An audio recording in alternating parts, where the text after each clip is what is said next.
வணக்கம். இன்றைக்கி நம்ம பார்க்க போகிற சமையல் ஒரு அட்டகாசமான டக்குன்னு பண்ணக்கூடிய ஒரு சட்னி ரெசிபி தான் பார்க்க போகிறோம். சிம்பிளாகவும் இருக்கும், 2 நிமிஷத்தில் பண்ணி முடிச்சிடலாம். வாங்க அதை எப்படி செய்யலாங்கிறத பார்க்கலாம்.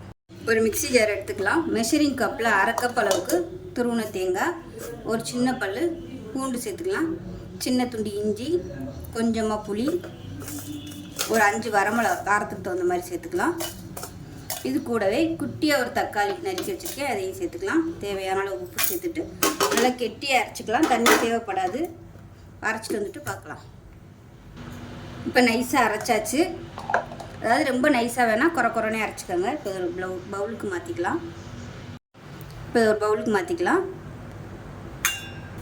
இப்போ எப்பயும் போல் கடுகு, உளுந்து, கருவேப்பிலை, பெருங்காயம், 2 வரமிளகா போட்டு தாளித்ததை சட்னியில் கொட்டிடலாம்.